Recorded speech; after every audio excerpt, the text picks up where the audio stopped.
welcome to our session today. So we want to talk about the project from Talk and Job with the NHS, especially the UHS.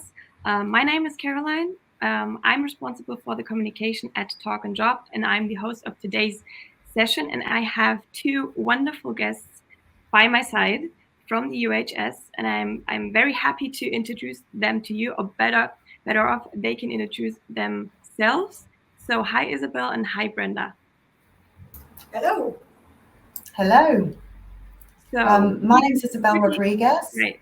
Perfect. And I'm Talent Acquisition Manager at UHS. Hi, my name is Brenda Carter. I'm the Deputy Chief People Officer. So University Hospital Southampton is a large NHS trust on the south coast of England. So for those who don't understand the NHS, we are a cog in a very big wheel.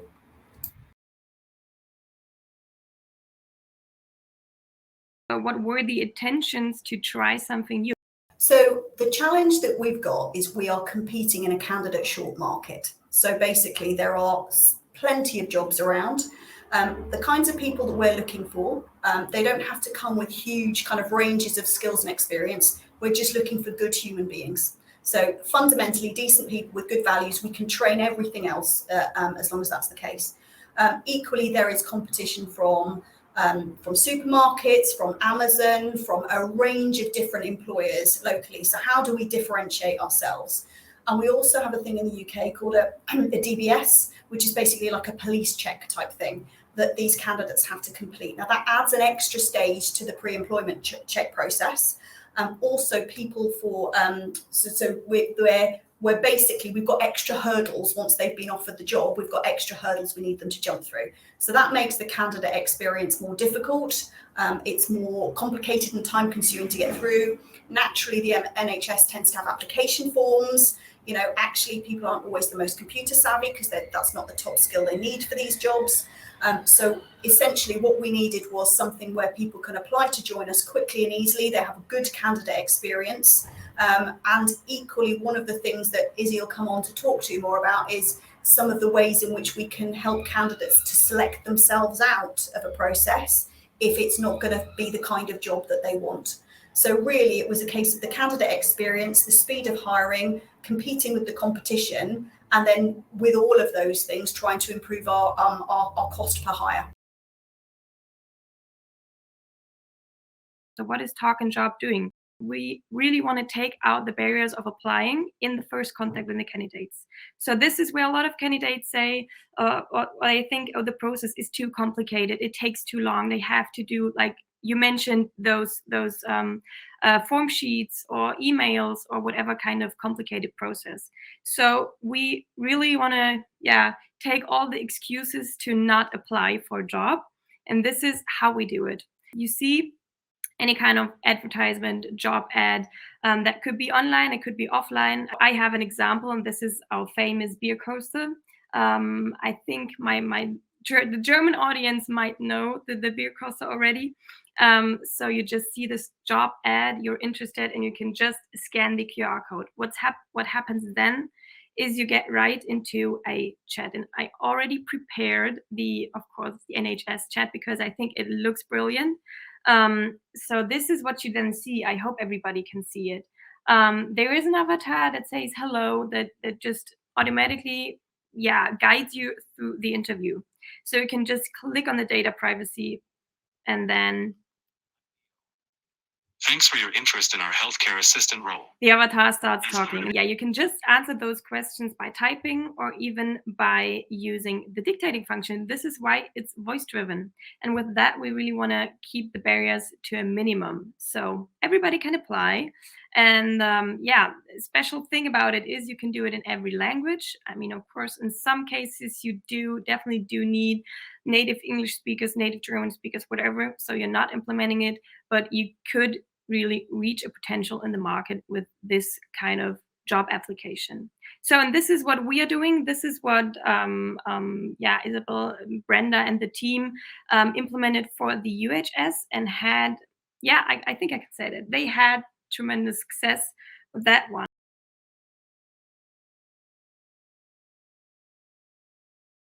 My question to you, Isabel, would be, what were your expectations Like, why did you implement Talk and Job, and what were expectations about implementing it? Sure. Well, we implemented it because the challenge is always that this demographic of candidate is highly mobile, so they can go to many different jobs, as Brenda's explained. They also have low engagement levels when they apply for a job, so they're very used to being on job boards, clicking apply very quickly. They might apply for multiple jobs at a time, but may not be engaged in any one particular job until they get to the very end of the process. So we needed something that could get us volume and quickly. Our applicant tracking system takes up to about 30 minutes to submit an application, whereas Talk and Job got that down to about 2 minutes. But we're also, as an NHS organisation, really sort of wedded in a way to our recruitment process. So we have to recruit against our essential criteria very strictly. So Talk and Job were able to help us condense our sentences, our essential criteria, into really short, snappy sentences, so that we could ask the same question, make the same measure of a candidate, but get through it really quickly. So I guess we hoped that we'd get more candidates, but we also hoped that we'd get a better quality candidate. And that happened. So we'd run trials before on really big leading job boards where we could turn off all the restrictions, ask the candidate not to go through our applicant tracking system and just receive everything. The problem we had with that was that we had too many applications to manage. Our team couldn't process them quickly enough. And we had virtually zero engagement. So the team would phone a candidate, try to arrange an interview. The candidate wouldn't answer. The candidate might answer. They might not attend the interview. So conversion was very low. What Talk and Job did was it allowed us to get that volume, but allow candidates to self-select. So in a 2-minute period, they're either interested or they're not interested. They're going through those essential criteria questions really quickly. We were then able to see those candidates that met the essential criteria and phoned them. But they'd had a nice experience. They'd had the avatar. So you helped us design an avatar that was more representative of the people that work for us, because we're a really diverse workforce. So they met an avatar that was different. It looks nice. It flows well. It gives a little hint of what the job's about. So that by the time that our team went to make that first call to engage with the candidate, far more candidates answered the phone and were more engaged and remembered that they'd made a job application. And that was a huge difference to what had happened in the past.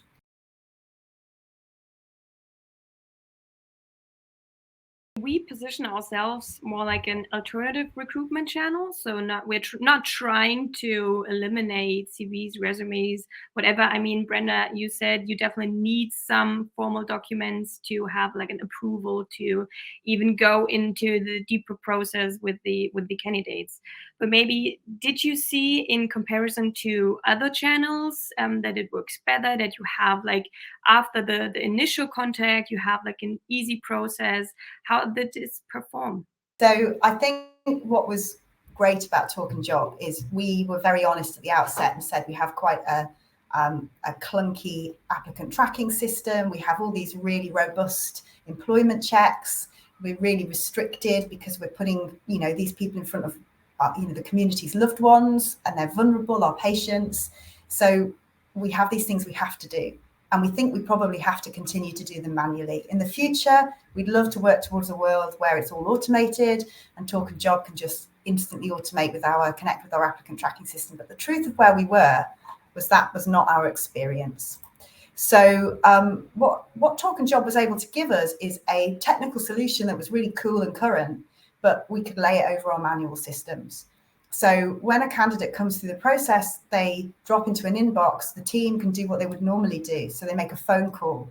They go through that essential criteria from a different angle. They check that the candidate's happy. They book an interview. And then at the end of all that process, they then can get the applicant's details onto our applicant tracking system. But they're not wasting time doing that with irrelevant candidates. So for us, it was, I guess, being able to marry the new with the old allowed us to deal with the volume. Yeah, great. I mean, maybe it's one step after another. So for the following process, there could be, I think so, there could be some other tools doing its magic, I would guess. Yeah, so maybe something about the process with Talk and Job.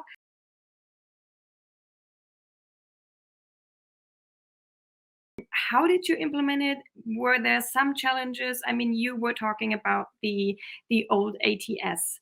For example, I guess it's always kind of a topic for you because it's hard to integrate in the systems, and I can imagine some challenges. But maybe you can tell me about a little bit more about that. Sure. Well, we're very aware that the best solution would be to work with you guys to integrate with our ATS, and that's a place we'd like to get to one day. But our technology, it didn't allow us to do that. So it wasn't your tech, it was our tech that was the stumbling block. But what the system allowed us to do was really sidestep that. So your product allowed us to attract candidates, get them engaged, so that we didn't have to get them into an applicant tracking system until they were at the point of really wanting the job with us. And that was key. And actually, when we still have the applicant tracking system running, and there are some key NHS locations where you can still access the original applicant tracking system, old style job advert. And so we can run the numbers against each other, and we can see how those candidates perform against the Talk and Job candidates. And the performance of Talk and Jobs candidates is excellent, because you've got to imagine that if you were going to go through an old-fashioned job advert that's on an NHS jobs sort of platform, a place where people know how to apply for NHS jobs, that candidate's likely to already be engaged. They know who the NHS are, they know our trust, maybe they've worked for the NHS before, maybe they have relatives who work for the NHS. So they're going to be engaged and take the time to fill out approximately a 30-minute application form, which is crazy, isn't it? We run that against candidates who potentially are not engaged. They don't know who we are. They know very little about us. And actually, the conversion on Talk and Job is really good. So it was a piece of magic, really. And I think it probably comes from the user experience. But we didn't have to think too hard about how we would connect, because your team were really good at kind of allowing us to, as I said, marry the old with the new. Yeah, I mean, that's great. This is always what we are trying to do, is really to set up the process as easy as possible, not only in terms of the tool itself, also in terms of the setup with our clients. I mean, we want to make it work. So I think for us, it's in the best case, it works perfectly and everybody's talking about it. Now for the exciting part, maybe Isabel, you can share some, concrete stats and numbers of how it performed. And I've sort of pulled out some of the numbers that I think are most meaningful and can put a bit of thought behind that. So when we look at 49% conversion to pre-screen, that's really relevant, because if we compare what was happening before, an applicant that would go through a job board advert, for example, or one of our social media adverts, we're talking about low engagement. So if you're on social media and you watch one of our videos, you're probably watching it on Instagram or Facebook, and you're watching lots of videos. You take a moment to click on it. Do you actually then really engage with the brand if you just go through and your application drops into an inbox? I would argue you don't. Certainly on a job board, that doesn't happen. Many big job boards are set up for you to have a preloaded CV in there. So you can just apply for multiple jobs without even remembering who you applied for. So 49% conversion to pre-screen is actually huge. It's massive. And if we go down to the bottom there and look at the cost saving that we had, we talked to one of the biggest job boards out here, and they had quoted us. They work for the NHS across the country. So they know the job role and they know what the conversion price would be. So they said to us, to get an application that actually converts into a hire, you need to be spending about £220 per hire, which is, a lot when we're talking about onboarding 40 to 50 people a month in, month out. We managed to do that for £31 per hire. And I believe that not only is it about cost saving, but it's really about engagement, because it tells us that what happens is more candidates who click on apply complete the application process. They complete the application process, in my opinion, because they meet a fun avatar. They've got an interaction and a process that's really mobile orientated. It's fast, it's 2 minutes to complete. We're able to turn our essential criteria questions into fun questions. So by the time you complete that application, you liked the process, but you also think you've learned about the job. So when you get that phone call to convert you from a pre-screen call into an interview, all the stats we see above, that happens mainly because you've been engaged in the first instance.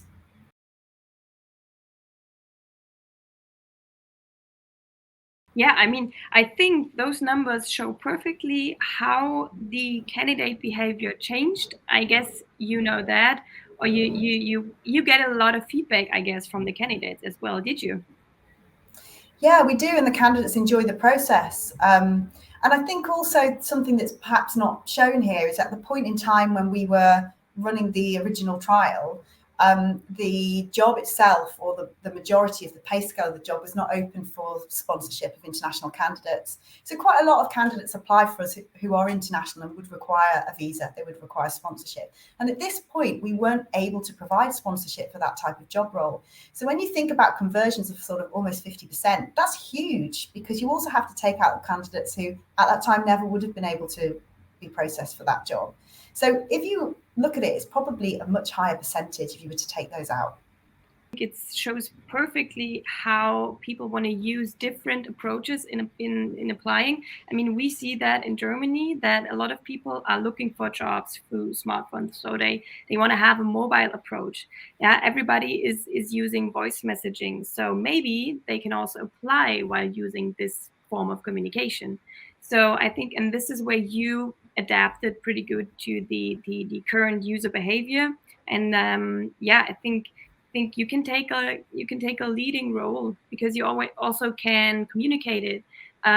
It's always good in terms of employer branding. So you have a full pipeline of candidates, but you also have a huge impact on employer branding.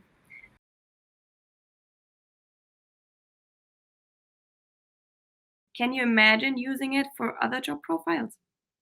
We certainly can. So we've got approximately 250 different job roles in our trust. And some of those job roles are highly specialised people. But there are many hidden roles that you don't think about when you think about a hospital. So we have people who do maintenance, electricians, we have porters who move patients from one space to another. So there are lots of roles that would be similar to this demographic, where the candidate's highly mobile, they have multiple jobs to choose from. They're very used to having many, many jobs in their career history. So you need to be able to recruit at volume and at speed. So we would certainly like to look at expanding it into some of those areas. I mean, yeah, we have some experience in different industries. We have clients around logistics, hospitality, healthcare, facility management, retail, so all of that. I think as long as you know how your candidates want to apply, or you know how they behave, you can always use some kind of tool. And I think you said that with the avatar earlier. The avatar is what makes those candidates, maybe makes those candidates get in the process. And it sounds very silly, but candidate experience is so important. So we're always trying to individualize the avatar. And maybe we can even, yeah, let him gain some weight if it's necessary to make it even more realistic. So yeah, thank you to Isabel and Brenda for joining this session and for giving those insights, those details about the project. We, from our side, are very proud of the project with you. I think you are too. And we're very happy to proceed in the process and work with you for a long time, hopefully. So thank you again. Thanks ever so much. Thank you.